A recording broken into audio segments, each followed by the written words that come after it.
Good morning, everybody. We are in Westlake MacArthur Park. We're about a block north of MacArthur Park, trying to provide resources. You know, this is the epicenter of a lot of challenges in the city, but this is one of the prime examples of where Inside Safe really meets the need.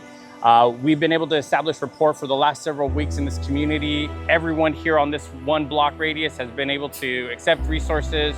We have no hard nose. To the contrary, we actually have over 30 folks coming in to the area knowing that we're here asking for help. This is again a prime example that more often than not people are ready to accept housing, looking to actually make that transformative leap and go in the positive direction. This is why Inside Safe is here. This is why we're here to make positive impacts in everybody's life. And ultimately, at the end of the day, we bring people inside safe. Well, today we are in CD1. As y'all can see, that is our triage line. That line is people that were not on the initial list to go in today, but for some reason, they got told to come over here and they was gonna house them. To me, that does a disservice that the council or people working in this council district or people working in whatever district would tell people to come here because they're gonna get housed. And unfortunately, sometimes that's not always the case. So I know the mayor's office, they do their best, but with this amount of people that's outside, it's just showing the problem. It's showing the problem that we need help. We need more and more housing. There is not enough. Something like this is completely ridiculous as to why these things happen. But we're here to solve them, and we're gonna fix the problem. My name is Renee. I'm from Alabama. I come up here March the 5th, and I've pretty much been up here since then. They said that they were, I come last year and I come back this year. It's totally different from last year.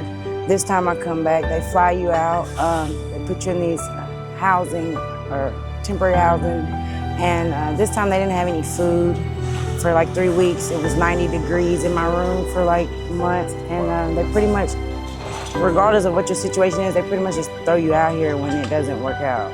Just throw you out here. Dropped me off in the middle with all my belongings. And I had a whole lot of stuff. And I lost everything. I felt like I should have never come to try to get help at first, until now. I'm excited because I feel like I have a chance to get better at what I come to do. To just not be like this. This is worse than before. And I feel like I have a chance now to actually sit down and be able to get myself together and not be out here. This is my first time being in this position in my life. It's pretty rough. Like I said, I don't have anything anymore because they steal everything in your sleep. They wait till you go to sleep, and take shoes off your feet. And it's pretty rough. It's heavily, the drugs are terrible here. It's pretty bad. Day-to-day, it's not for the weak at all. This is not for the weak at all. Inside Safe seems to be the two words that's in everybody's mouth right now. They want to talk about what the program does and doesn't do without ever setting foot in the program and understanding that every single week, the field intervention team goes out into the streets in districts across the entire city of Los Angeles, not to shuffle people from one side of the sidewalk to the next, but to actually build trust with folks to voluntarily come into this program and give it a chance. We are the folks that ensure that folks get stabilized so they can get the permanent housing. It's not some gimmick. It's not something that we conjured up for votes or likes. It's really about transforming people's lives. But you first gotta meet them where they're at. You first gotta understand why people came to the streets in the beginning so that you know how to help them be successful and get permanently housed. So when you talk about Inside Safe, come out here, be a part of it, see what we see, smell what we smell, and get to know and understand the people's lives that we're about to change. It's not politics, it's not policy, it's people, every single time.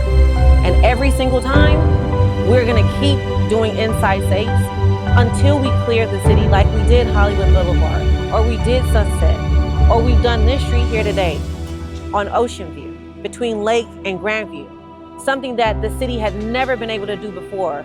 This administration came in and did it. Mayor Karen Bass, I really appreciate you, and I'm super excited to begin this journey of the healing process for me. Thank you.